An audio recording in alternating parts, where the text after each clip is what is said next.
Buenas noches tengan todos ustedes. Hoy iniciamos la quinta sesión de la segunda parte del curso de Historia de la Iglesia. Como saben, suelo dedicar los primeros minutos a responder preguntas, pero esta vez no me han llegado. Así es que aprovechemos el tiempo y empecemos directamente con el último tema de nuestro curso, que es la historia de la Iglesia a partir de la Revolución Francesa. Permítanme unos segundos para ponerles la presentación. Bueno, empezaré entonces con los antecedentes de la Revolución Francesa. Y vimos que en la segunda mitad del siglo XVIII el mundo estuvo muy convulsionado. De hecho, lo que hay que resaltar más fue la guerra por el control de las colonias entre Francia e Inglaterra, que duró 7 años y que reconfiguró el mundo desde entonces y se asemejó un poco más a lo que hoy conocemos como los países. Esta guerra explica mucho de cómo está el mundo actualmente. Y el motivo fue controlar las colonias en el mundo. Y entonces los grandes contrincantes fueron las grandes potencias, Francia y Gran Bretaña. Pero participaron muchas otras potencias, Portugal, España, Rusia, Suecia, Prusia. Y hubo guerras por todos lados, en Europa, en India, en Norteamérica, en Centroamérica, en el Caribe, en Río de la Plata. Es decir, realmente fue un conflicto mundial. Como resultado de esta guerra que duró 7 años, a mediados del siglo XVIII, Francia perdió sus territorios en Norteamérica, perdió India y parte del África y del Caribe. España perdió Florida, a cambio de Filipinas y Cuba, pero ganó el derecho de navegar por el Mississippi. España además ganó Luisiana de Francia al oeste del Mississippi.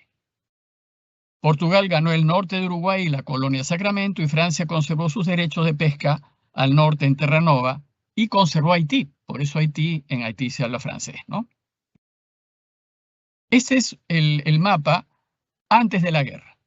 Si ustedes se fijan, Francia tenía todo lo que está en celeste. Todo eso era francés.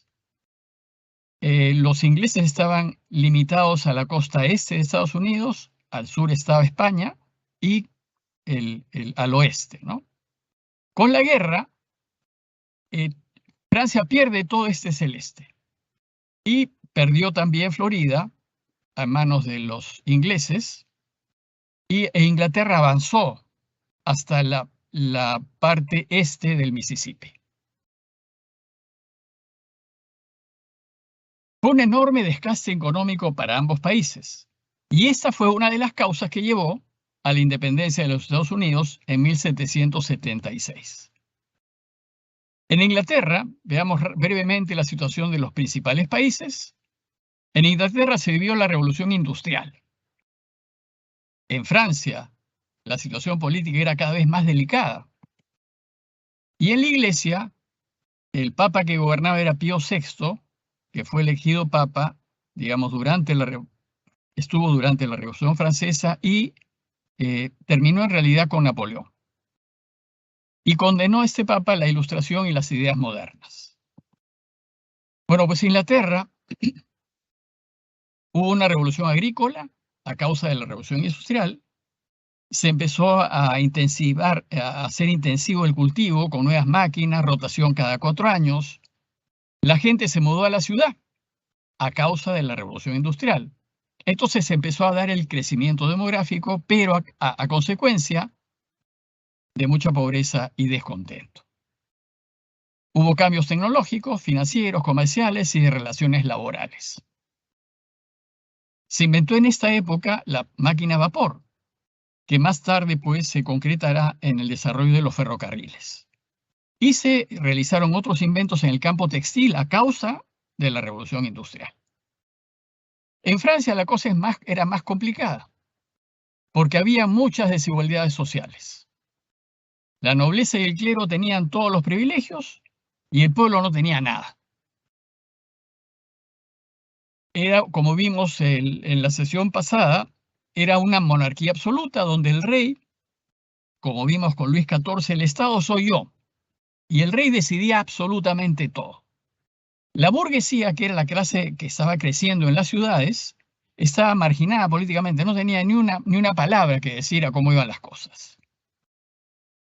Y los gastos superfluos de la monarquía en Versalles, por ejemplo, las fiestas que armaba el rey, y las fiestas de la corte habían quebrado económicamente al Estado. Además de esta situación, hubo una serie de malas cosechas en 1760, cuyos resultados fueron escasez de alimentos y mayor descontento popular. Entonces, así las cosas, empezó pues a ser el germen de una revolución que se conoció como la Revolución Francesa. La crisis social, política y económica llevó a que el rey convocase, desesperado el rey porque no podía controlar la situación, convocó a los Estados Generales, que era una especie de asamblea general que reunía a los 3 estados. Y los 3 estados eran el alto clero, la nobleza de sangre y espada, o sea, de herencia, y la nobleza intelectual, digamos, de toga, y todos los demás. Todos los demás, el tercer estado era el 98% de la población, en donde estaba la gente de las ciudades, la burguesía. Y cuando se tenía que votar algo, se hacía por estado. Y el tercer estado siempre perdía 2-1. Cada estado tenía un voto y el 98% de la población tenía un voto. Y entonces siempre perdía. La situación pues era inaguantable porque la gente estaba pasándolas muy mal. Y entonces, en 1789, el 10 de junio, el tercer estado propuso una asamblea nacional. Quiso hacer una nueva constitución. Pero los otros 2 estados dijeron, no respondieron. Entonces, ante el silencio de los otros 2 estados, que eran la nobleza y el alto clero, el tercer estado, por su propia cuenta, convoca una asamblea nacional. En julio, el 14 de julio, el pueblo enardecido toma la Bastilla. La Bastilla era una cárcel en donde se terminaban ahí los perseguidos políticos, digamos, y era símbolo del régimen monárquico. El 4 de agosto, un par de semanas después, esta Asamblea Nacional le quita los privilegios a los otros 2 estados, al 2% de la población, y estableció la Declaración de los Derechos del Hombre y del Ciudadano, que fueron básicamente igualdad, derecho a voto, supresión de privilegios y expropiación.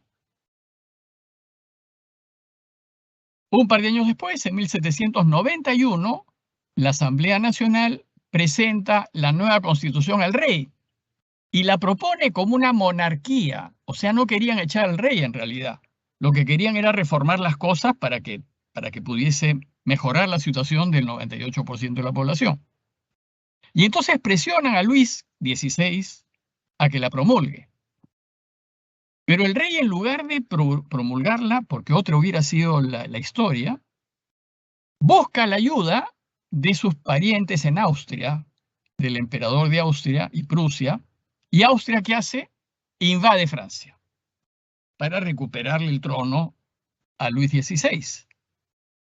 El pueblo entonces se rebela ante esta invasión, invade el Palacio Real, toma prisionero a Luis XVI y a su mujer María Antonieta y los ejecuta con la guillotina.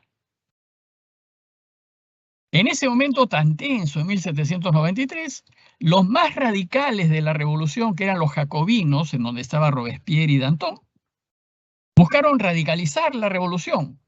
Ellos no querían una monarquía, querían una república. Y estos radicales jacobinos tomaron el poder, disolvieron la Asamblea Constituyente y fue la época más dura de la revolución. Fue la época de terror, porque estos no creían en nadie. Un par de años después, en 1795, la burguesía, ya desesperada por la situación de abuso de poder de los jacobinos, retoma el poder, ejecuta la cúpula jacobina y empieza la etapa del directorio, que busca controlar la situación. En 1799, Napoleón Bonaparte se enteró que había una conspiración contra el directorio, dio un golpe de Estado y tomó el poder. Una nota acerca de Napoleón. Este general francés nació en Córcega, en esa isla que está al norte de Cerdeña y al sur de Francia, en realidad. Fue un gran estadista, un genio del arte militar.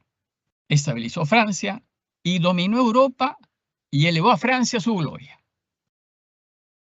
En 1795 empieza a destacar porque en la época cuando empieza el Directorio, en realidad, y con violencia aplaca un levantamiento popular en París, y los triunfos que tuvo, tanto en París como en las luchas que tuvo el Directorio contra el Piamonte y Austria, las gana y le valieron la admiración de sus hombres y del Directorio.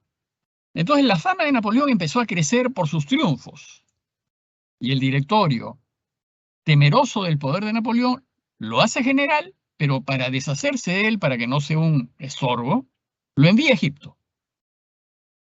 Napoleón tenía la idea de cortar las rutas de Inglaterra por el Mediterráneo hacia la India y va a luchar contra Inglaterra. Va a vencer a los mamelucos turcos en Egipto, pero va a perder su flota ante Lord Nelson, Horacio Nelson. Sin embargo, vuelve pues a Francia con triunfos. Al volver de sus campañas egipcias, decide dar un golpe de estado al Directorio y toma el poder. Ese mismo año se hace cónsul, 3 años después se hace cónsul vitalicio, un par de años después se hace emperador de Francia, y en 1805 rey de Italia, es decir, lo tuvo todo. Controló casi toda Europa occidental y central, pero fracasó en su campaña a Rusia en 1812. El invierno fue el enemigo más fuerte que tuvo, no pudo, tuvo que regresar derrotado, y ahí empieza su caída. Sufre otra derrota en Leipzig en 1813 y finalmente en Waterloo pierde todo el poder. Ese es un mapa en donde ustedes pueden ver el imperio de Napoleón, ¿no? Todo lo que está en color estuvo bajo Napoleón. Lo que estuvo directamente bajo él fue lo que está en azul o celeste, ¿no? Y lo que estuvo en verde fueron los estados dependientes de Napoleón. Por ejemplo, España. España fue dependiente de Napoleón, porque hubo un momento en que Napoleón le pidió al rey autorización para pasar por España para atacar Portugal, porque Portugal tenía la alianza con el Reino Unido. Entonces quería atacar Portugal, pero en el camino se queda en España. El rey entonces va a abdicar, finalmente en favor de Napoleón, y Napoleón se hace del control de España. Una brevísima nota de España. Cuando Napoleón se hizo emperador, el rey de España era Carlos IV. En 1808, en pleno auge de Napoleón, abdica en favor de su hijo Fernando VII. Fernando no acepta, y Carlos abdica en favor de José I, que fue el hermano de Napoleón, que era muy conocido por su afición a las bebidas y se le conoció como Pepe Botella. Fue brevemente rey de España hasta el 813, cuando se retira de España Napoleón. Fernando ya estaban las derrotas viniéndose una detrás de otra. Fernando VII, el hijo de Carlos IV, retoma el reino de España. Entre el 808 y el 813, para de alguna manera mantener el gobierno, surgen las juntas, tanto en España como en América, frente al vacío de poder, y en América las juntas van a ser una de las causas de la independencia americana. Estando lejos de España, ellos tienen que tomar decisiones y se empiezan a gestar pues las independencias de América. Los principios de la Revolución Francesa fueron la libertad, la igualdad y la fraternidad. Son principios cristianos. Sin embargo, la Revolución inició una persecución metódica contra la Iglesia Católica para eliminarla. Se suprimieron antiguas diócesis, se suprimieron las fiestas cristianas, se intentó eliminar el calendario gregoriano, que era el que había funcionado desde Gregorio, el Papa Gregorio en 1500, a fines de 1500. Se decapitaron imágenes de santos, fue un ataque masivo contra la iglesia. Se pusieron a la venta muchos templos con sus tesoros, se incautaron sus bienes y se asesinó a muchos creyentes. Consecuencias de la revolución. Llevó hasta sus últimas consecuencias las ideas de la Ilustración y de la Iglesia estatal. Desbarató por completo toda organización política, social y religiosa que venía rigiendo hasta entonces y produjo modificaciones políticas, sociales y económicas. Terminó con la Francia feudal y Francia entonces se empezó a orientar hacia el capitalismo. Igualó los derechos ciudadanos, implantó la idea de una soberanía nacional, instaló el modelo constitucional y la separación de poderes.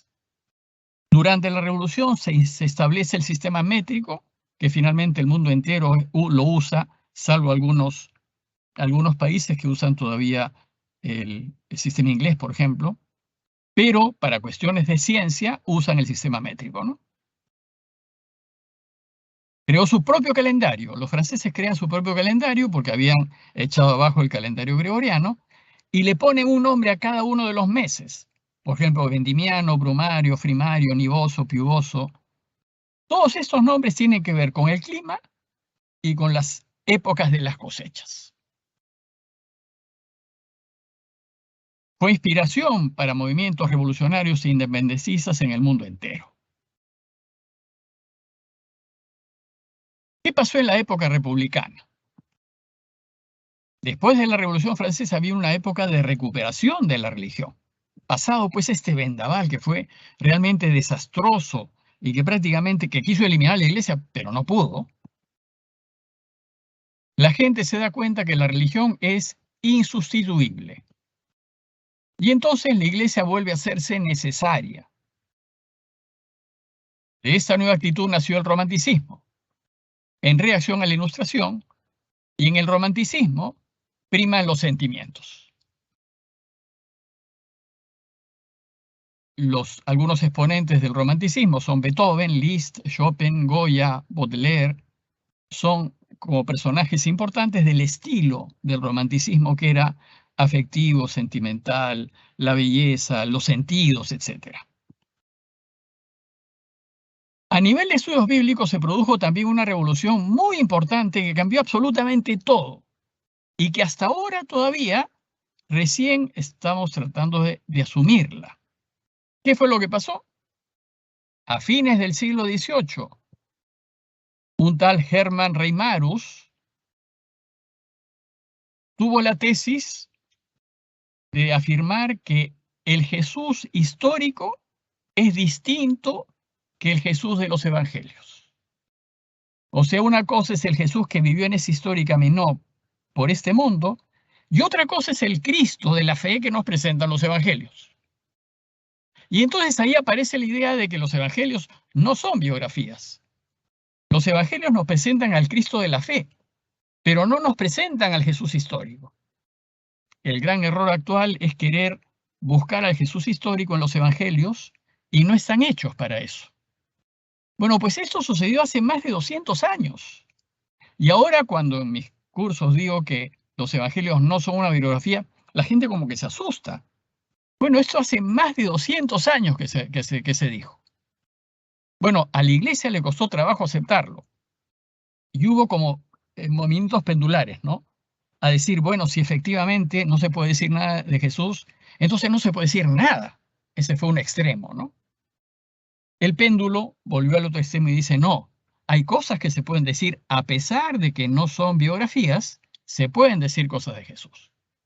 Ahora, después de más de 200 años, estamos en un punto medio en donde se reconoce efectivamente que los evangelios no son biografías de Jesús, pero se basan en hechos históricos y hay muchas cosas que podemos descubrir en esos catecismos que son los evangelios que nos enseñan de Jesús. A partir de los 1809, al bordear el siglo, empiezan los países latinoamericanos a independizarse. Las causas fueron la independencia de Estados Unidos, a raíz de las guerras que tuvo Francia con Inglaterra. Inglaterra quedó muy debilitada y bueno, por causas circunstanciales, por un problema del té, en realidad en Boston empieza el levantamiento de Estados Unidos. La Revolución Francesa fue otra causa. La abdicación de los Borbones españoles en favor de Napoleón por la invasión que hizo Napoleón. La aparición de las justas de gobierno. Y estaban muy lejos las colonias de América de Francia. Entonces acá empiezan a ver que podían organizarse solas y allí se empiezan a gestar todos los movimientos revolucionarios. Les recuerdo también que a causa de la supresión de los jesuitas que pudieron volver a Europa, a los Estados Vaticanos, hicieron campaña en contra de las monarquías borbones porque fue injusta, completamente injusta, la supresión de la compañía. En algunos países la lucha por la independencia, como ustedes saben, duró varios años. Y la Iglesia criolla participó activamente en este proceso en favor de la independencia. Incluso, la Iglesia fue miembro importante en los congresos de los países que se formaron. Por ejemplo, en el Perú, San Martín convocó a un congreso constituyente. En 1822, el presidente de la Junta Preparatoria fue Toribio Rodríguez de Mendoza, que fue un sacerdote. En 1823, el presidente del primer congreso fue Francisco Javier de Luna Pizarro, que fue también un sacerdote. Muchos miembros del clero fueron parte del primer congreso, cuyos miembros no llegaron, creo que fueron 79 miembros.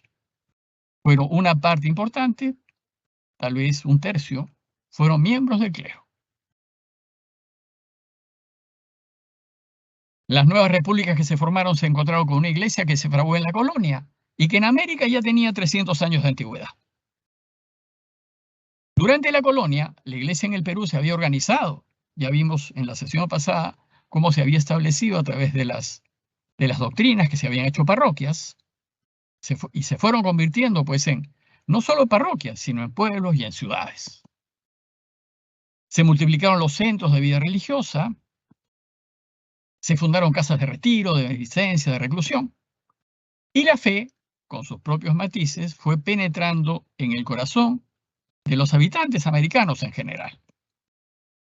Sin embargo, entre las dificultades de la época colonial hay que destacar, durante la colonia pues había dificultades. Entre ellas son las fricciones entre los obispos y las autoridades civiles a causa del patronato. Porque como les dije, el patronato tenía el control de la iglesia.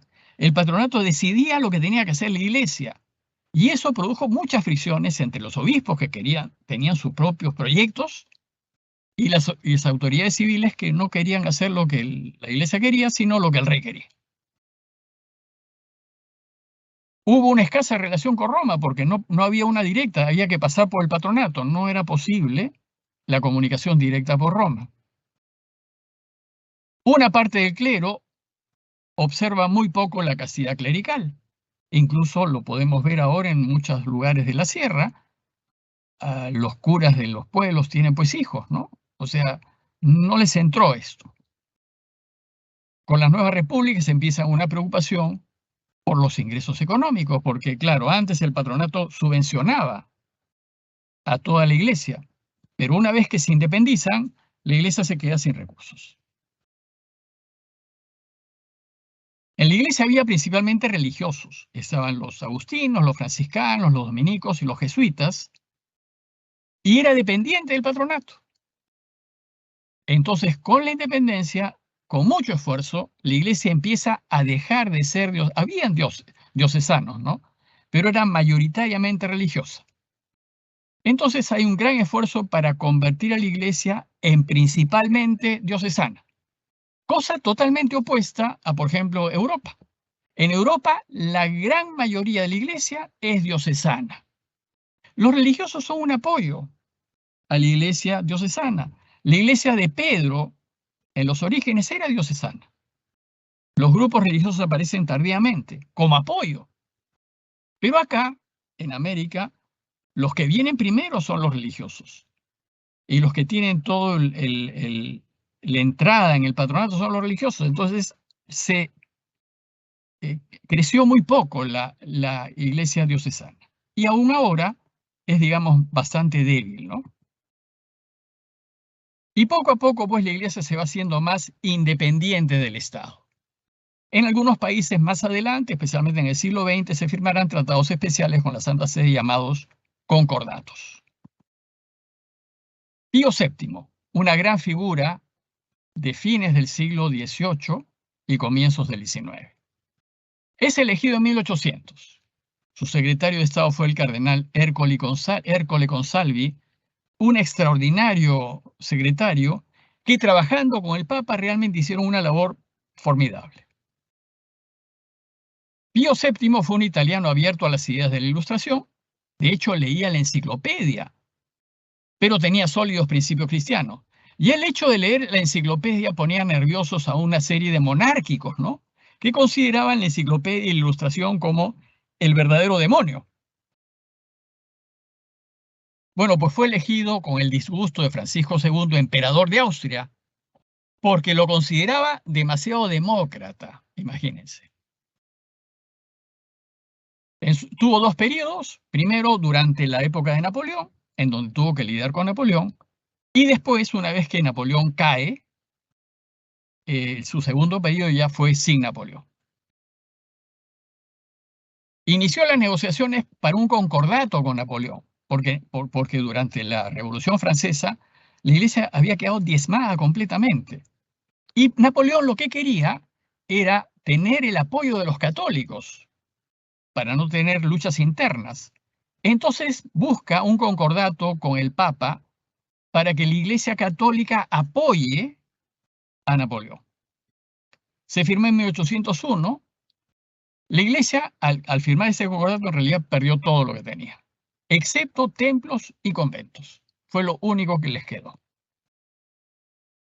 Pero el catolicismo, el concordato reconoce el catolicismo como la religión mayoritaria de Francia y se declara abierto a toda religión.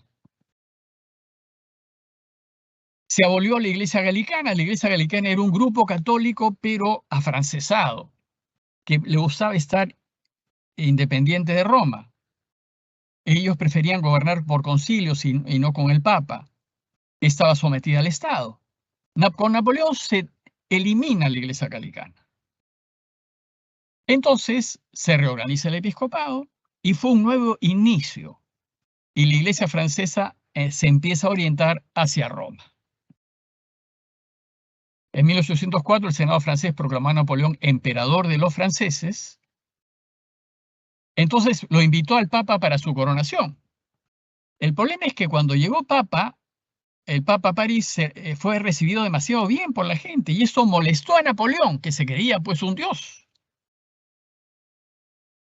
Entonces, ¿qué hizo Napoleón? Se vengó invadiendo Italia, quitándole los territorios al Papa, proclamándose rey, y arresta al Papa en 1809 y estuvo en manos de Napoleón hasta que fue liberado en 1814. Una breve síntesis de lo que pasó.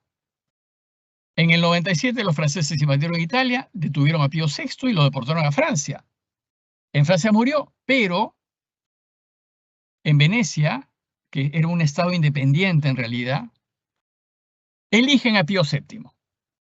Entonces Napoleón decide, en el 97 todavía no estaba Napoleón, cuando Napoleón toma el poder en el 99, decide mejorar la relación con la Iglesia, busca un acuerdo con Pío VII. El acuerdo para los conservadores fue demasiado a favor de Napoleón y estos se molestaron con el papado. En 1802, Napoleón promulgó un decreto colocando a la Iglesia totalmente bajo el control del Estado. En 1804 obligó al Papa a ir a su coronación a París. Pero una vez que llegó el Papa, ¿qué hizo Napoleón? Le quitó la corona al Papa de las manos y él se coronó a sí mismo, porque le molestó que el pueblo lo haya recibido también. Entonces, como ya les dije, las tropas entraron en Roma en 1808, la tomaron sin disparar. El Papa se atrinchera en el Quirinal. El Quirinal era ahora el Quirinal es el Palacio de Gobierno, digamos, de Italia. En 1809, Napoleón anexa a Francia los territorios pontificios. El Papa excomulga a los ladrones del patrimonio de San Pedro. Entonces Napoleón arresta al Papa Una vez arrestado, el Napoleón quiere convencer al Papa para que lo apoye y quiso comprarlo con dinero, el Papa se negó y rechazó a los obispos de Napoleón. Entonces Napoleón, para tener el apoyo de la Iglesia, convoca un concilio para destituir al Papa, pero los miembros del concilio van a apoyar al Papa. Total, Napoleón no pudo hacer nada. El Papa fue trasladado de un sitio para otro hasta que los austríacos, cuando estaba en caída Napoleón, lo liberaron en Parma. Ese año Napoleón abdicó y el Papa volvió triunfalmente a Roma. Después, una vez que cae Napoleón, tiene lugar un congreso que se llama el Congreso de Viena, de 1814 a 1815, que es donde se reúnen todos los estados que habían luchado contra Napoleón, los estados vencedores, para repartirse Europa, repartirse lo que Napoleón les había quitado. Y lo que buscaba el Congreso de Viena era restaurar a los monarcas, o sea, volver hacia atrás, ¿no? Y echar al suelo los ideales de la Revolución Francesa, eliminarlos oficialmente. En realidad no pudieron, porque mucho quedó. De hecho, digamos, se mantuvo la democracia hasta hoy, con algunos paréntesis, pero básicamente hasta hoy. En su segundo periodo, de 1815 a 1823, Pío VII se dedicó a reconstruir la Iglesia. Fue un papa muy respetado por todos por el modo en que se enfrentó a Napoleón, incluso respetado por los estados protestantes. Y su estilo fue muy espiritual. Por ejemplo, recibió a la desacreditada familia de Napoleón con mucha gentileza. Cuando ya estaba Napoleón totalmente perdido, va a atender a la familia de Napoleón. Al volver a Roma en 1814, una de las primeras cosas que hace fue restaurar a la Compañía de Jesús, que hacía 40 años había sido suprimida. La compañía, que se mantuvo, sobrevivió en la Rusia Blanca, tuvo que empezar de nuevo con muy poquitos jesuitas que quedaron. Y cuando volvió a resurgir, nunca recuperó los bienes que le quitaron y tuvo que empezar de nuevo. En algunos lugares, pues, tal vez no sé si en algún lugar del mundo algo recibió, pero en general, no. Al Perú volvió en 1871, fueron invitados al seminario de Huánuco. En Huánuco estuvieron muy poco tiempo y volvieron a Lima, y en Lima, en 1878, fundaron el Colegio de la Inmaculada. En 1815, el Congreso de Viena le devuelve al Papa los estados pontificios que Napoleón le había arrebatado. Pero los jóvenes de los estados pontificios ya no querían estar bajo un estado gobernado por sacerdotes. Eran otras épocas, ya había pasado la Revolución Francesa. En su postura influyendo las ideas demócratas de Francia e independentistas de América.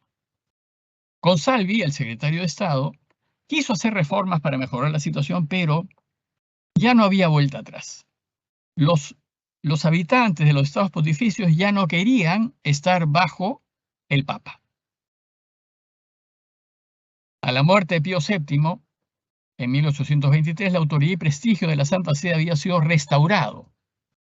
En su lecho de muerte, no le contaron que la antiquísima Basílica de San Pablo, extramuros, se había incendiado casi completamente y fue una desgracia para la cristiandad. La Basílica de San Pablo queda en el camino fuera de Roma, extramuros, fuera de los muros, en el camino hacia Ostia. Y debió ser realmente muy hermosa. Acá tienen una imagen de cómo debió ser la basílica. Esta es una imagen incendiada ya de la iglesia, cómo quedó destruida. Ahí se dice que estaban enterrados los restos de San Pablo. Fue restaurada y quedó así. En realidad es muy hermosa. Y hace pocos años atrás se descubrieron unos restos debajo del baldaquino central que podrían ser los restos de San Pablo. No se puede saber con certeza. Esta es otra imagen de fuera. Era un estilo romano con una especie de jardín delante. Así debió ser la Basílica de Constantino de San Pedro en Roma, ¿no? Aquí está la imagen de San Pablo. Atrás, como ustedes pueden ver, un hermosísimo mosaico que a los atardeceres el sol les cae directamente y es realmente una belleza. Los papas que siguieron a Pío VII no estuvieron a su altura. Dominó el temor por el caos de los años precedentes y la Iglesia se puso a la defensiva. León XII fue muy conservador y Gregorio XVI lo ganó. Con él la situación de conservador iniciada por León se hizo insostenible.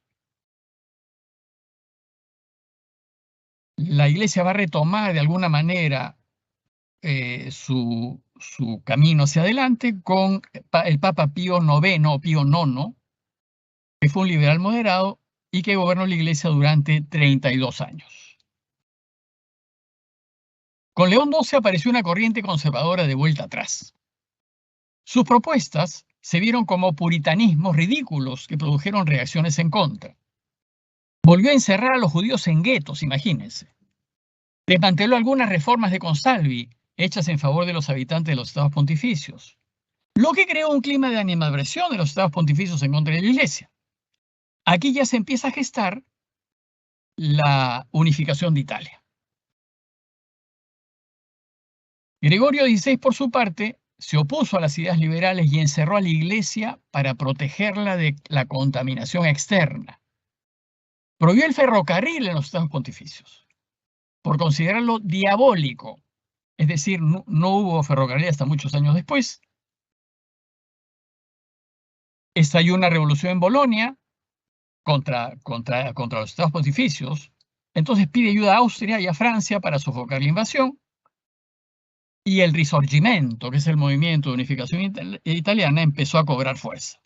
Ya no quieren más estados pontificios, lo que quieren es una Italia unida. Lo positivo de este papa es que prohibió el tráfico de esclavos y apoyó la actividad misionera de los religiosos en Asia y en África. ¿Cuáles fueron las corrientes de pensamiento que marcaron el siglo XIX? El siglo XIX fue un siglo muy agitado.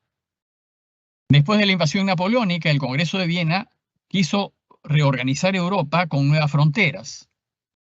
Pero al hacerlo, dividió arbitrariamente por conveniencia de los reyes la geografía europea, lo que hizo surgir sentimientos nacionalistas. O sea, habían regiones que hablaban un mismo idioma, tenían una misma cultura y se parten en dos. Otras regiones que no tenían la misma cultura se juntan. Es decir, hubo una división arbitraria. Las monarquías europeas intentaron restaurar el absolutismo del siglo XVIII y mantener a sus colonias. Y fue la lucha del derecho divino de los reyes contra la soberanía del pueblo. ¿Cuál fue el problema? Que la jerarquía, que en ese tiempo, como vimos, era muy conservadora, se puso del lado de las monarquías. Inglaterra, como fruto de su revolución industrial, se convirtió en la potencia del siglo XIX. Desarrolló el capitalismo, defendió la propiedad privada, que quedó en manos de la alta burguesía, el libre mercado, la propiedad de los medios de producción. Pero cuando este desarrollo industrial llegó al continente, a Francia, se generaron descontentos y protestas por problemas económicos y desigualdades que ya el pueblo no quería soportar. En ese contexto, entonces, las cuatro principales ideologías del siglo XIX fueron el romanticismo, de principio del siglo, el nacionalismo, el liberalismo y el socialismo-comunismo, estos dos últimos de la segunda mitad del siglo XIX. El romanticismo fue un movimiento cultural que se desarrolló en la primera mitad del siglo XIX. Fue una reacción revolucionaria en contra, pues, de los desastres que produjo la imposición de la razón por sobre otros modos de conocer, por sobre el sentimiento, por sobre los sentidos, ¿no? Para los románticos, la razón no es suficiente para explicar la realidad. Y entonces van a construir su ideología sobre los sentimientos, la exaltación del yo, el aislamiento y la soledad, la identificación con la naturaleza, el idealismo, la rebeldía. La otra corriente fue el nacionalismo, que se explica por la división arbitraria que se hizo en el Congreso de Viena. Fue un movimiento político-social en torno a una nación y a una cultura común. Buscó exaltar a la nación frente al monarca absoluto. Y las causas fueron: Alemania e Italia quedaron divididas después del Congreso de Viena. 9 naciones se quedaron sometidas a otras. Por ejemplo, Malta, Bélgica y Noruega quedaron sometidas a otras. Y 5 de ellas quedaron sometidas a Rusia. Parte de Polonia, Finlandia, etc. El Imperio Austrohúngaro incluyó varias nacionalidades que lo juntó a todos. Y eso ha producido las guerras que hasta ahora tenemos en los Balcanes, ¿no? El Imperio Otomano mantuvo el control sobre los Balcanes cristianos. Por ejemplo, acá tenemos un mapa de Europa de después del del Congreso de Viena, y vemos que los países, digamos las regiones que están todas enredadas y divididas, son el Sacro Imperio Romano, es decir, Prusia, Alemania, Austria, que siempre estaban fraccionadas en pequeños territorios, e Italia. Los demás estaban ya muy bien organizados. Londres, Inglaterra, Francia, España, Portugal, etc. Entonces, ¿qué va a pasar? Lo que va a suceder es que en adelante, tanto Alemania como Italia van a buscar conformar una nación. En muchos países, además, estallaron, a causa de las diferencias de naciones, movimientos para unir o para separar. Y el orden recién se alcanzará relativamente en la segunda mitad del siglo XIX, pero el nacionalismo seguirá hasta el siglo XX. Hoy día tenemos problemas de nacionalismos. Por ejemplo, en España, Cataluña, el País Vasco; en Francia, el sur de Francia es vasco. En fin, hay distintos temas de nacionalismo. La tercera corriente de pensamiento fue el liberalismo. Fue un movimiento político, intelectual y económico que defendió las libertades en general, en realidad. Que fue una reacción a los principios de los reyes absolutistas de la Restauración. La burguesía no estuvo dispuesta a renunciar al poder político que había ganado en la Revolución Francesa. Las ciudades, o la burguesía, los dueños de negocios, de comercio, etc., no querían al rey. En lo económico fue la base del capitalismo y la iniciativa privada. Los autores más reconocidos son Smith, Ricardo y Malthus, ¿no? En lo político fue la base del gobierno participativo, la democracia parlamentaria y la libertad religiosa y de expresión. Y en lo intelectual fomentó la tolerancia y la conciliación. Esa corriente liberal en realidad va a ser muy fuerte en la segunda mitad del siglo XIX. Y por último, el socialismo. Fue un movimiento político-social que criticó al modelo capitalista. Las razones fueron la industrialización que llegó a Francia en el siglo XIX y que originó una clase de trabajadora en tremenda miseria. La pobreza que se generó fue tan extendida que como reacción aparecieron movimientos socialistas que sostuvieron que los dueños de los medios de producción no deben ser los capitalistas, sino los trabajadores y el Estado. O sea, las causas de las revoluciones violentas son la pobreza. Lo que hay que hacer es eliminar la pobreza. Cuando se elimina la pobreza y empieza el desarrollo, ya no va a existir ese tipo de violencias en realidad. Las ideas de propiedades colectivas y utopías son muy antiguos. Ya Esparta las tenía. Platón en su República decía que los que debían gobernar deberían ser los sabios, ¿no? Los más inteligentes. Tomás Moro escribe su Utopía. Jean-Jacques Rousseau, después la Revolución Francesa, no es evolución sino Revolución Francesa. El término socialismo apareció recién en torno a 1830 y se relacionó socialismo con bien común e igualdad social. Y el término comunismo apareció en torno a 1840 y se relacionó a la lucha de clase, extinción de las clases sociales y la revolución. Entonces, ellos sostienen que para cambiar la sociedad, para cambiar al hombre, hay que cambiar el régimen social y económico, que es totalmente contrario al cristianismo. El cristianismo sostiene que para cambiar la sociedad hay que cambiar al hombre. Cuando tú cambias el corazón del hombre, entonces puedes cambiar la sociedad. Pero si cambias la sociedad o los regímenes o las constituciones sin cambiar al hombre, Los nuevos que llegan al poder, como no tienen el corazón cambiado, van a volver a las mismas que los anteriores. Los pensadores más importantes de esta corriente fueron Marx y Engels. De Marx, brevemente, nació en Treveris, hoy en Alemania, al oeste de Luxemburgo. Su familia fue judía de clase media. Su padre fue un abogado convertido al luteranismo. Estudió en Berlín, en Bonn, en Jena. Fue doctor en filosofía y su interés fue por Hegel. Fue economista, sociólogo, periodista. En el 843 se casó con Jenny von Westphalen y tuvo 7 hijos. Se hizo demócrata radical y se fue a París. En Francia lo expulsaron y se fue a Bruselas. Después se fue a Alemania. Después se fue a Londres y vivió en mucha pobreza. Y se juntó con emigrantes alemanes y junto con Engels escribió el Manifiesto Comunista. Fue activista en la Revolución Obrera en 1864 y participó de la Asociación Internacional de Trabajadores hasta su muerte. Fundaron la Liga de los Comunistas en el 47. En el 48 publicaron el Manifiesto del Partido Comunista y Marx publicó en el 67 El Capital, Das Kapital.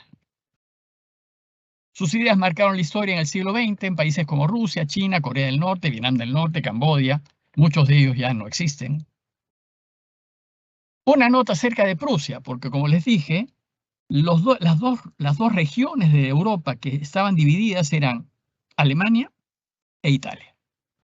Entonces, ¿qué pasó con Alemania? El centro fue Prusia, que fue al norte de Alemania, ¿no? Prusia fue parte del Sacro Imperio Romano que incluía lo que hoy es Alemania con Austria, Suiza, etc. Prusia fue miembro de la Confederación Alemana que se armó después del Congreso de Viena y lo hizo Bismarck. El notable, digamos, el destacable es Otto von Bismarck, que armó un ejército poderoso y con este ejército poderoso Prusia logró conquistar territorios. Tuvo el poder supremo de la Confederación Alemana del Norte, cuando Bismarck era canciller, peleó contra Austria, después contra Francia, y tuvo el poder supremo del Imperio Alemán en 1871. Bueno, a Bismarck se le considera el padre de la Alemania moderna y el creador del Segundo Reich. El primer Reich fue el de Carlomagno, que duró hasta 1800. A inicio de 1800, ¿no? Cuando el emperador renuncia para que Napoleón no se haga emperador. Entonces el segundo Reich fue de Bismarck y el tercero será el de Hitler. Fue canciller del Imperio Alemán bajo 3 emperadores y su régimen fue autoritario y con apariencia constitucional. Mientras tanto, ¿qué pasó con la Iglesia Católica? En medio de todas estas revoluciones, la Iglesia reacciona tarde a la pobreza y a las desigualdades.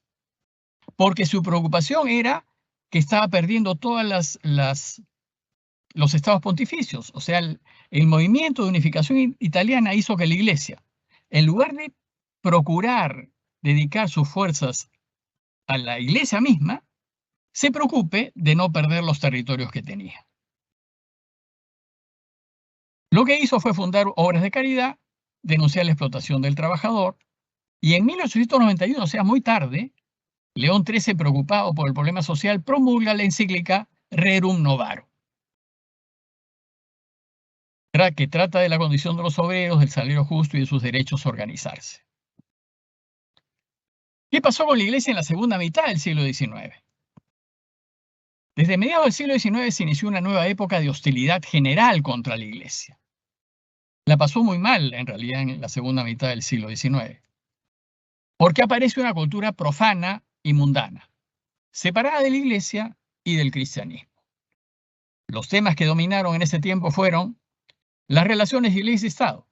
Y lo que se buscaba entonces era independizar a la Iglesia del Estado, que a mi modo de ver es lo mejor que nos puede pasar. La relación fe-razón. La Iglesia empieza a enfrentarse a la incredulidad, al ateísmo y al materialismo.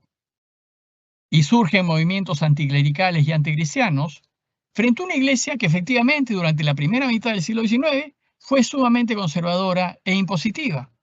La reacción entonces es en contra. Por ejemplo, toda la ideología del liberalismo y la masonería, que sostenían que la Iglesia no dejaba pensar. Y en realidad, en parte, tienen razón. Como reacción, se busca la unidad de la Iglesia en torno a Roma. En el 848 aparece una serie de movimientos violentos por toda Europa, cuyo objetivo era no volver atrás, no volver a la época del antiguo régimen, digamos, ¿no?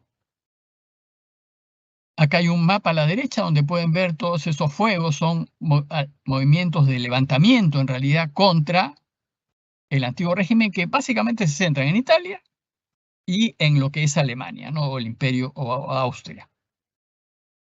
En el 48 se produjo una ola de levantamientos en Europa para terminar con la restauración del antiguo régimen, que resurge con el Congreso de Viena. El contexto fue la revolución industrial en el continente y ayudó a esto el desarrollo del telégrafo y del ferrocarril. Se les consideraron revoluciones liberales que incluyeron el sentimiento nacionalista, el movimiento obrero, y fue el culmen de los levantamientos de 1820 y 1830. ¿Cuál fue el resultado de estos levantamientos? Una progresiva democratización. Hubo una lenta incorporación de la clase obrera y de la mujer en las decisiones de la sociedad, y surgen de nuevo países, Italia y Alemania. En 1848, en Frankfurt, los estados deciden unirse en torno a Prusia y en 1871 surge Alemania. El padre de Alemania será entonces von Bismarck. Luego de Gregorio XVI fue elegido Pío IX o Pío IX, que como les dije va a gobernar la iglesia por 32 años. Y lo eligen por ser un liberal moderado para salirse pues de la horma que se había creado la iglesia en la primera mitad del siglo XIX, con papas demasiado recalcitrantes en realidad, que le tenían miedo hasta el ferrocarril. Entonces, ¿qué hace Pío IX?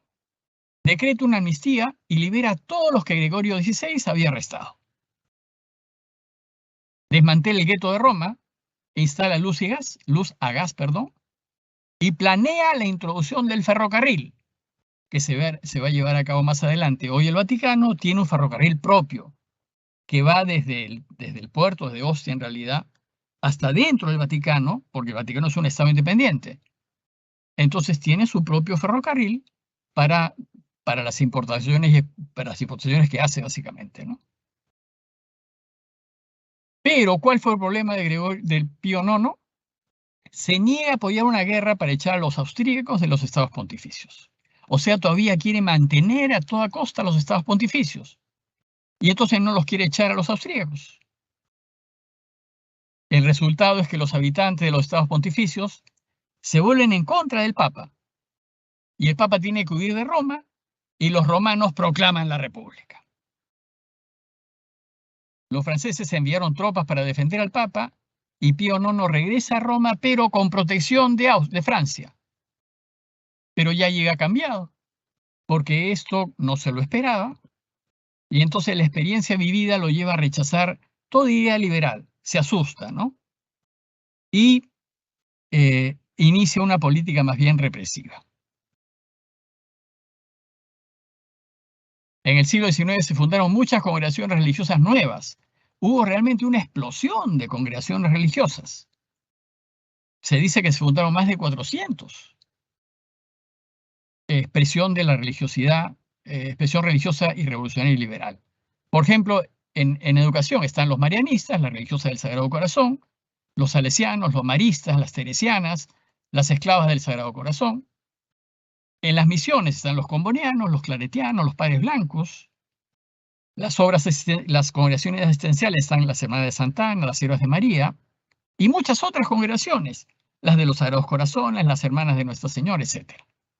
Todos estos grupos de congregaciones surgen a partir, digamos, en este siglo tan complicado que fue el siglo XIX. Pío IX, ante el desafío intelectual y cultural, desarrolló las encíclicas, que son cartas circulares que es un modo de enseñar, ¿no? La iglesia, los papas empiezan a enseñar a través de encíclicas que hoy día se usan. Publicó el muy criticado Sílabus, que es condenando los errores de la época modernista. El sílabus quiere decir colección, ¿no? Y el sílabus reúne una serie de errores religiosos que surgen del modo de pensar moderno y que tienen que ver con la indiferencia, la falsa tolerancia, las relaciones con el Estado, el socialismo, el comunismo, las sociedades secretas, el liberalismo, etc. Y que contradicen las enseñanzas de la Iglesia. Hoy, por ejemplo, si existiese el sílabus, hubiese incluido la opinión positiva de algunos acerca de la reencarnación. Algunos cristianos creyentes y bautizados creen en la reencarnación, cuando esta idea religiosa es oriental y no tiene nada que ver con el cristianismo. Nada que ver. El cristianismo no tiene en sus enseñanzas nada que ver con la reencarnación. Bueno, ya les adelanto que el próximo año les ofreceré un curso acerca del problema del mal, en donde veremos este tema, veremos otras religiones y veremos este tema de la reencarnación. En 1854, Pío IX declaró el dogma de la Inmaculada Concepción, en donde afirma que María nació sin pecado original, preservada del pecado original, porque en su seno llegó a Dios. Entonces, si Dios, el totalmente puro, María no podía estar manchada de ningún pecado. Y eso remite a una muy antigua tradición del Concilio de Éfeso, en el 431, en donde María es declarada como Madre de Dios. Si María es Madre de Jesús, entonces María es Madre de Dios. El contexto de este dogma que declara Pío IX es que María empezó a aparecerse. Se aparece en Francia, en París, en La Salette, en Lourdes. De hecho, ¿qué dice la Iglesia de las apariciones de María? Según la Iglesia Católica, la revelación pública terminó con la muerte del último apóstol. Después de la muerte del último apóstol ya no hay nada que decir, nada nuevo que decir. Porque Jesús, la palabra, ha dicho todo lo que había que decir. Entonces, las apariciones marianas, si son auténticas, se consideran revelaciones privadas. A lo largo de los siglos ha habido revelaciones llamadas privadas, muchas de las cuales han sido reconocidas por la Iglesia. Estas, sin embargo, no pertenecen al depósito de la fe. Y la función de estas apariciones no es ni mejorar ni completar la revelación definitiva de Cristo, sino ayudar a vivirla más plenamente en una cierta época de la historia. La Santa Sede ha reconocido muy pocas apariciones de María. Fíjense, la Virgen del Pilar en el año 40, según la historia, María, viva todavía, se apareció en Zaragoza a Santiago, el apóstol Santiago. Desde ahí no hubo ninguna aparición, prácticamente ninguna, hasta el siglo XVI, Guadalupe. Después vienen varias. Saint-Étienne-le-Laus, Nuestra Señora de la María Milagrosa, La Salette, Lourdes, Pontmain, Fátima, etc. Aparecen en el siglo XIX muchas apariciones de la Virgen en esta época. Entonces también en la segunda mitad del siglo XIX se difunde la devoción al corazón de Jesús. La devoción al corazón de Jesús viene del siglo XVII, es muy anterior, cuando Santa María Margarita María de Alacoque, que estuvo 4 años paralizada, se curó milagrosamente por intercesión de María. Ella entonces fundó la Orden de la Visitación de Santa María y tuvo experiencias, apariciones del Sagrado Corazón de Jesús en Paray-le-Monial, en Francia. En 1675, durante la octava de Corpus Christi, Jesús se le manifestó con el corazón abierto. Por eso, la fiesta del Corpus se celebra, usualmente con una procesión, el viernes que sigue al domingo de Corpus. A Santa Margarita la dirigió San Claudio de la Colombière y él ayudó a propagar la devoción al Sagrado Corazón y esta se extendió por el mundo. Esta devoción volvió a brotar con fuerza en el siglo XIX, con las apariciones de María, y muchas nuevas congregaciones llevan sus nombres. En el siglo XX la difundió el Padre Pío de Pietrelcina, entre otros. Ya en 1860, las fuerzas del Risorgimento italiano ya se habían apoderado de los estados pontificios. Pero las tropas francesas protegían al Papa. En plena ocupación, el Papa decide convocar al Concilio Vaticano I entre el 1869 y 1870. Fue el primer concilio después de Trento. En 400 años no hubo concilio. Y Vaticano I trató dos temas: la primacía del Papa y su infalibilidad en materias de fe, solamente en materias de fe, y la relación fe y razón, en donde va a afirmar que la fe y la razón son compatibles. O sea, no hay contradicción entre fe y razón. De hecho, la fe usa la razón para explicar su fe, y a eso se le llama teología. Pero este concilio fue muy importante porque no fueron invitados los gobernantes de los países, por primera vez, porque antes a los concilios iban los reyes, a los concilios iban los emperadores. Bueno, en este caso no. Esta fue la primera vez que la iglesia organiza un concilio en donde solamente van los miembros de la iglesia. Y este concilio terminó apresuradamente, cuando Francia tuvo que salir a prisa y dejar al Papa abandonado, porque von Bismarck le había declarado la guerra. Y entonces dejó Roma, y esto hizo posible que el Risorgimento tome Roma. Hace capital de Italia a Roma, y el rey Víctor Manuel ocupa el Quirinal. Entonces, ¿qué pasó ahí? La Ciudad del Vaticano. El movimiento de unificación italiana, o Risorgimento, o reunificación italiana, empezó a inicios del siglo XIX. En ese tiempo Italia estaba dividida en varios estados. Los estados pontificios gobernados por el Papa, al norte Lombardía gobernada por el gobierno de Austria, al sur las dos Sicilias, Nápoles y Sicilia, gobernadas por una rama menor de los Borbones españoles. De hecho, el rey era Francisco II, tataranieto de Carlos III. El Piamonte, que es el norte-oeste, pertenecía al reino de Cerdeña, junto con Saboya, Niza, Liguria, y eran gobernados por la Casa de Saboya. El rey de la Casa de Saboya era Víctor Manuel II, que fue el último rey de Cerdeña y el primer rey de Italia. Entre 1821 y 1849 hubo muchos intentos para reunificar Italia, pero todos fueron controlados por Austria. En 1858, el rey Víctor Manuel y Napoleón III lucharon contra Austria y el rey Víctor Manuel ganó Lombardía. Después, 8 años después, Prusia venció a Austria y el rey Víctor Manuel recibió Venecia. Entonces ya se está armando el norte de lo que hoy es Italia. Mientras que Víctor Manuel consigue unificar el norte, Garibaldi en el sur, con los camisas rojas, conquista Sicilia, después Calabria, después toma Nápoles y rodean Roma. Garibaldi entregó los territorios conquistados a Vittorio Emanuel. En 1861 se unen el norte y el sur. Roma se queda limitada, el Papa se queda con un estado pontificio muy reducido, en torno básicamente a Roma,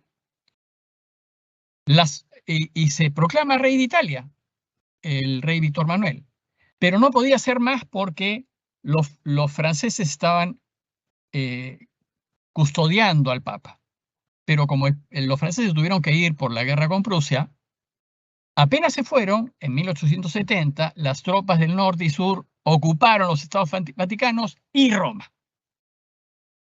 Dicen las historias que creo que el Papa tenía 60 soldados, creo, que en media hora ocuparon Roma. O sea, no hay discusión.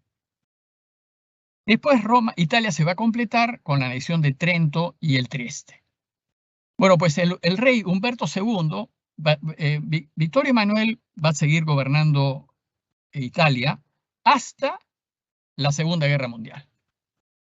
Humberto II fue el último rey de Italia, pero al finalizar la Segunda Guerra Mundial se llama un plebiscito en 1946 y los italianos eligen ya no tener monarquía, sino república. Entonces el último rey fue Humberto II. Los reyes ahora están enterrados en Roma, en el Panteón, que es una antigua basílica romana. Bueno, pues la Ciudad del Vaticano, cuando es tomada Roma, el Papa se declara prisionero en el Vaticano, o sea, se limitó al Vaticano. Y su esperanza era recuperar Roma, porque en los años anteriores así había sucedido. Siempre habían venido potencias del extranjero a rescatarlo, pero esta vez nadie lo rescata. El nuevo gobierno italiano no interfiere, más bien trató de negociar y compensar. Y claro, el Papa no podía hacer nada porque su ejército era muy limitado. Tenemos acá al Papa Francisco con los guardias suizos.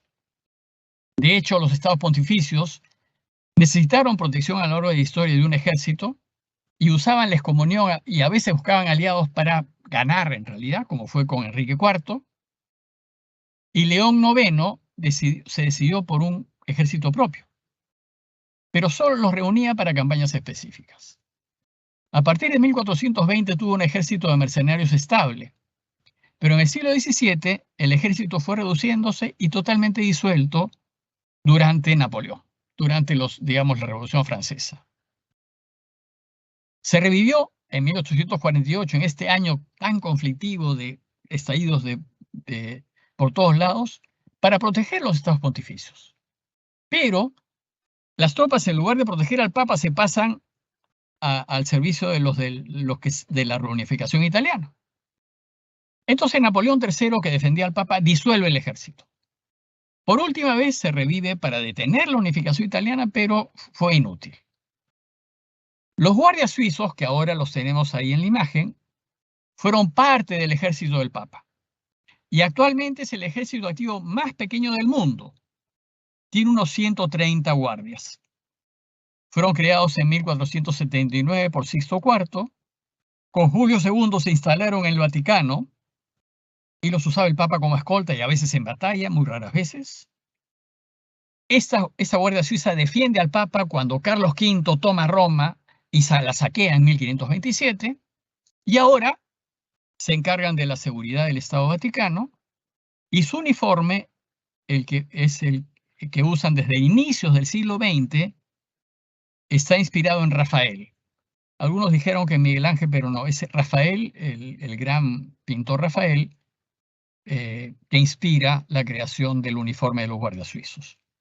Bueno, tienen que ser de Suiza, porque desde Suiza los papas, de hecho claramente con Julio II, pide a Suiza ayuda y Suiza le manda un batallón de mercenarios para que lo proteja. Y desde entonces se han ido quedando los suizos y envían regularmente a suizos para su servicio militar y son los que actualmente están, más bien son adorno ahora para el Papa. Todo quedó en stand-by hasta 1929, cuando la dictadura de Mussolini con el Tratado de Letrán. Por este tratado, los estados pontificios se reducen a lo que hoy es el Vaticano y todo lo demás se pierde. En realidad no todo lo demás, porque además del Vaticano, el Tratado de Letrán reconoce que hay propiedades fuera del Vaticano que son de la Iglesia y tienen estado extranjero, digamos, ¿no? Como por ejemplo una parte de la colina del Gianicolo, las 4 grandes basílicas de Roma, San Pablo Extramuros, San Pedro de Roma, Santa María Mayor y San Juan de Letrán. Esas son propiedades del Vaticano en realidad, ¿no? Entonces se reduce y hay algunas propiedades que tienen el Trastevere, pero digamos propiedades dispersas en Roma. Este tratado en tiempos de Benito Mussolini dio origen al Estado de la Ciudad del Vaticano. Es el país más pequeño del mundo, con un territorio de solo 44 hectáreas. Solo la basílica ocupa 7% del territorio. Alberga la Santa Sede, que es el gobierno de la Iglesia, y gracias a la unificación italiana, el Papa dejó de ser un soberano secular, es decir, ya no tiene territorios que defender, y desentendido de su poder temporal, se va a dedicar completamente a fortalecer lo espiritual y lo moral. lo mejor que nos ha podido pasar a los cristianos es que nos hayan quitado los estados pontificios. Y así hemos vuelto a limitarnos a un mínimo de espacio para tener una base de donde partir, pero la fuerza se concentra ahora en lo espiritual y moral. Desde ese momento, las armas de la Iglesia vuelven a ser las espirituales y las interiores. El pontificado, entonces, purificado por los sufrimientos, despierta de nuevo a la conciencia de su valor. Brevemente del modernismo. A fines del siglo XIX, la Iglesia tuvo que afrontar otra fuerte tempestad, el modernismo. Sus antecedentes fueron los tres maestros de la sospecha, que consideraron que la conciencia, en su conjunto, es una conciencia falsa. Y los tres buscaron desenmascararla para vivir en la autenticidad. Y los tres maestros de la sospecha son, primero, Marx. Él sostiene que la conciencia se distorsiona por intereses económicos y se la libera desenmascarando la ideología burguesa. El segundo es Nietzsche, que sostiene que el débil vive resentido en su conciencia y hay que restaurar su fuerza, la del hombre nuevo, la del hombre fuerte, por la compasión y la superación del resentimiento. Y eso está detrás de la teoría nazi. Y por último, el tercer maestro de la sospecha es Freud. Él sostiene que el inconsciente está reprimido y que hay que curar la conciencia aceptando la realidad. El modernismo, más que una herejía, es un modo herético de pensar que llega hasta hoy, que convierte el pensamiento en juez de la revolución y acomoda al cristianismo a la realidad cambiante de las opiniones de los hombres. Detrás de ese pensamiento del modernismo está el pensamiento de que todo es relativo. No existe ni puede existir una verdad absoluta. Todo es cambio. O en realidad, no todo es cambio, ¿no? La muerte es absoluta. La muerte es absoluta y hay verdades que son absolutas. Lo que es relativo son los accidentes, ¿no? Pero el ente, la sustancia, es absoluta. Lo relativo es el color, la forma, todo lo que es accidente. Eso es relativo porque tú lo ves de una manera y yo lo veo de otra. Pero el absoluto existe. Entonces lo que hizo el modernismo fue eliminar a Dios de la vida social. Rechazó la posibilidad de revelación y dice, si hay una revelación, es solamente un problema psicológico interno, pero no es histórico. La Iglesia, en cambio, sostiene que la revelación es histórica porque tuvo lugar en Jesús, que fue un hombre que vivió en este mundo históricamente. Despreció la autoridad de la Iglesia, consideró primitivas las expresiones de religiosidad popular y buscó adaptar el catolicismo a sus ideas, en lugar de adaptarse a él. Por ejemplo, una expresión típica de las ideas modernistas es: vivo la religión a mi manera. Soy cristiano a mi manera. Bueno, así pensaban los modernistas, ¿no? Este modo de pensar desembocó para algunos en agnosticismo y para otros en ateísmo. Recién en la segunda mitad del siglo XX, fe y razón encuentran su complementariedad. ¿Cuáles fueron las consecuencias del siglo XIX? Es de notar el avance espectacular de las ciencias en la segunda mitad del siglo XIX. Destacan Darwin, quien postuló que en la naturaleza había un proceso evolutivo y de selección natural, basado en una continua lucha entre las diferentes plantas y animales por un sitio donde vivir. Destaca Pasteur, con sus estudios sobre las bacterias, realizó grandes descubrimientos, entre ellos el desarrollo de la técnica de la vacunación, la pasteurización, de ahí Pasteur, etc. Mendel, quien estableció los principios que gobiernan la genética y la herencia de los caracteres específicos, la estructura y el color. Los principales inventos del siglo XIX, que son la base de lo que tenemos hoy, fueron la locomotora a principios del siglo XIX, la fotografía, la anestesia, la máquina de coser, el ascensor, la lámpara incandescente, el teléfono, el submarino, la bicicleta, el dirigible, el termómetro, la máquina de escribir, el fonógrafo, el automóvil, el avión, el cinematógrafo y la aspirina. Muchos otros más, ¿no? Acá estoy nombrando algunos más significativos. Esos inventos abrieron paso al extraordinario desarrollo del siglo XX. A pesar de lo complicado que fue el siglo XIX para la vida de la Iglesia, en lo político y religioso, sin embargo fue muy positivo y de reconstrucción de la Iglesia Universal. Aumentó el fervor católico en todos los países, revivieron las peregrinaciones, creció la actividad misionera, creció el número de colegios católicos, la catequesis se masifica, aparecen revistas, semanarios, la vida religiosa resurge y se intensifica. Y hubo muchas vocaciones. Como ya se dijo, aparecieron nuevas congregaciones, renacieron muchas que se estaban extinguiendo. Los nuevos métodos históricos se empezaron a aplicar al estudio de la Biblia y eso significó un enorme progreso. En realidad fue una gracia que hayamos podido encaminarnos por este camino, ¿no? Las iglesias nacionales se acercan a Roma y la vieron como protectora, y la autoridad del Papa fue recuperando cada vez más peso, pero ahora un peso moral. Pío IX es sucedido por León XIII, un papa muy inteligente y bondadoso a caballo del siglo XIX, digamos, no a caballo del siglo XX. Que expande la iglesia fuera de Europa, habló de los protestantes como hermanos separados, abrió los archivos vaticanos a todos los estudiosos y creó la Pontificia Comisión Bíblica.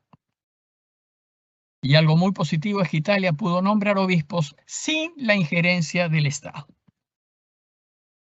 En el siglo XX, estamos muy cerca para mirar con claridad y solo compartiré algunas breves notas del siglo XX. Se inició con Pío X. Pío X condenó el modernismo por el miedo y cambio a la investigación. Se ponía nervioso ante la investigación histórica, la arqueología y la exégesis. Le preocupó el giro dado por los estudios bíblicos y creó el pontificio bíblico para ver si se apoyaba en esto, pero resultó al revés en realidad, porque el pontificio Instituto Bíblico realmente descubre y se da cuenta que el camino que había seguido la Iglesia desde Reimaru fue extraordinario, ¿no? Reivindicó la independencia de la Iglesia ante la intromisión del Estado, inició la revisión del derecho canónico, suprimió pequeños seminarios para elevar la calidad de los regionales y desarrolló la liturgia. El desarrollo de la liturgia fue su mayor logro y promueve la comunión semanal. Antes, como les dije en algún momento, se acumulaba muy raramente. A medida que se acerca al siglo XX, se acumula cada vez con mayor frecuencia.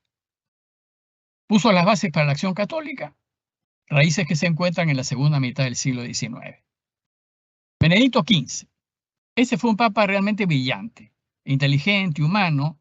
Le tocó la Primera Guerra. Brevísimamente de la Primera Guerra. Fue una gran guerra entre las grandes potencias europeas que empezó en Europa y afectó a las colonias. Y los dos grupos que se enfrentaron fue la Triple Alianza, en donde estaba Alemania, Austria e Italia, aunque Italia se va a pasar al otro grupo en 1915.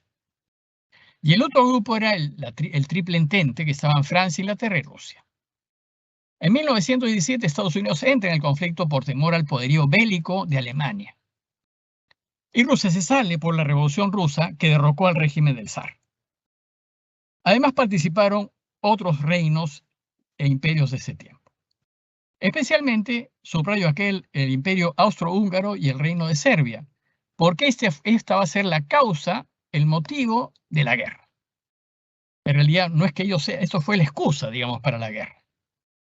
Las causas fueron dominio económico y territorial, competencia industrial. Alemania se enfrenta a Inglaterra y compiten por los mercados. Hay descontento por el reparto de las colonias en África y en Asia. Alemania e Italia habían quedado fuera de la repartición del mundo, en realidad. Había un deseo expansionista de Alemania y Rusia. Alemania quería construir un ferrocarril Berlín-Bagdad y Rusia se opuso por el acceso al petróleo. Los franceses querían recuperar Alsacia y Lorena, pero estaba en manos de Alemania. Como ven ahora, ya es geopolítica, ¿no? La excusa fue la muerte del heredero de Austria, Francisco Fernando, y su esposa.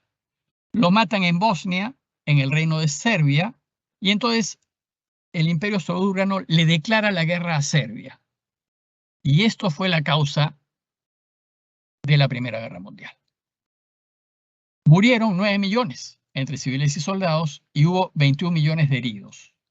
Alemania perdió el corredor polaco, perdió Alsacia y Lorena, y su ejército y su industria bélica estuvieron controlados. Tuvieron que pagar los daños de la guerra a los países vencedores. ¿Qué hizo el Papa? En la Primera Guerra Mundial se mantuvo en una estricta neutralidad. Y aunque denunció la guerra como una monstruosa carnicería, ambos bandos lo criticaron duramente. Propuso un plan de paz, mucho más justo que al final se llevó a cabo, pero fue ignorado, pues Italia temía que el Papa quisiese recuperar Roma, que estaba todavía, no había un tratado de Letrán, todavía estaba en esta situación intermedia, el Papa recluido en el Vaticano, pero hizo un gran esfuerzo por ayudar a las víctimas y al Vaticano se le llamó la Segunda Cruz Roja. De hecho, Estambul, el Imperio Otomano, le rindió especial tributo al Papa en un monumento. Esto es importante porque en Estambul todos son musulmanes. Y sin embargo, hay un monumento que dice así: al gran Papa, benefactor de todos, con independencia de su nacionalidad o su religión. Este país musulmán le dedica este monumento al Papa por su papel en la Primera Guerra Mundial. Inició las conversaciones para resolver la cuestión romana e indirectamente reconoció al Estado italiano. En 1917 promulgó el nuevo derecho canónico regulando la selección de obispos. Se preocupó de fomentar al clero nativo en cada país, internacionalizando la Iglesia. Y Pío XI, el Papa justo antes de la Segunda Guerra Mundial, fue un Papa intelectual, interesado en el progreso, la ciencia, la tecnología. Hizo que el papado vuelva a ser un mecenas del arte y la cultura. Creó la Pinacoteca Vaticana, el Instituto de Arqueología, la Academia de Ciencias, el Ferrocarril Vaticano. Finalmente, con Pío XI, finalmente se construye el ferrocarril que entra a Ciudad del Vaticano y puede permitir, pues, que la mercancía se mueva.